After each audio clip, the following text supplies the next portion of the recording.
এগুলো হলো আতপ চাল, বাড়ি থেকে আনছি।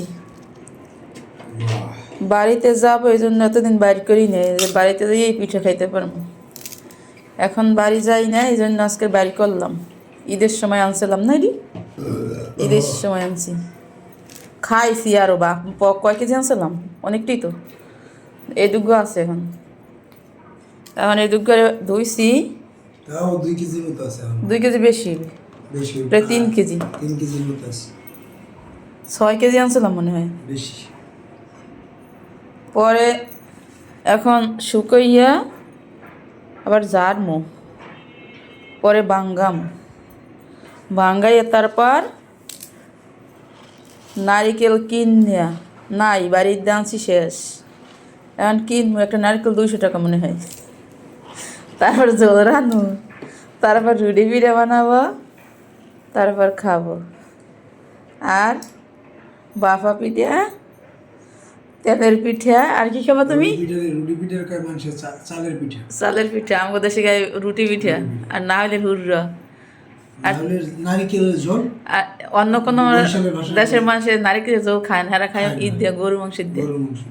আর আমরা খাই, আমরা গরু মাংস দিয়েও খাই, মুরগির মাংস দিয়েও খাই, আবার নারিকেলের ঝোল দিয়েও খাই। আর তুমি কি খাবা? মুট্টি পিঠা। মুট্টি পিঠা আছে না আপনারা? মুট্টি পিঠা খেয়ে। এই হলো আমার চাউল, বুঝছেন? আমাকে কিছু কেনা লাগে না, সব আমরা বাড়িতে আনি। ঈদে কোরবানিতে বাড়িতে যাইয়া তারপর নিয়ে আসি। এই হলো আমার আতপ চাল। মা বাপ যে কদিন আছে সেখানে তো খাইতে পারবো। এখন তো প্লেটটা লইয়ে কেমন করে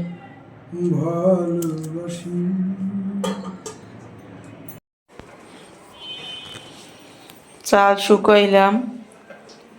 সকাল থেকে কি করলাম, চাল ধুইছি, তারপর রোদে শুকাইছি, সেগুলা জারলাম, জারিয়া তারপর রাখছি কই মেশিনে ভাঙ্গাইতে নিয়ে যাবে।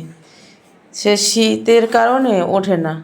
পরে আমি এই যে আমার আব্বা আর আমি এগুলা ব্লেন্ডার করছি আজকের দুপুরে, তাড়াতাড়ি রান্না কইরা।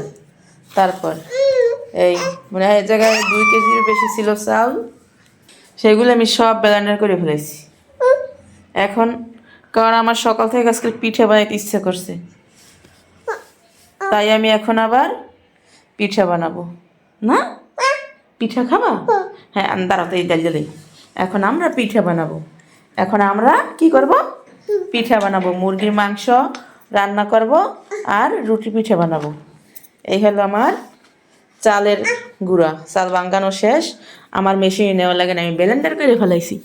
না আজকের যেহেতু শীতের দিন, আজকে অনেক শীত, তাই এখন পিঠা বানাবো আমরা, আমি আর আমার ছেলে দুইজনে ঘরে বসে সারা 10টা পর্যন্ত। ভাঙ্গানো শেষ, এখন একটু রৌদে দিয়ে তারপর কন্টেনার ভরে রেখে দিব, অনেক দিন থাকবে। এই শীত আমার যাইবে এই গুড়িতে, চিতই পিঠা, পোয়া পিঠা, রুটি পিঠা সব খাইতে পারবে। আল্লাহ হাফেজ।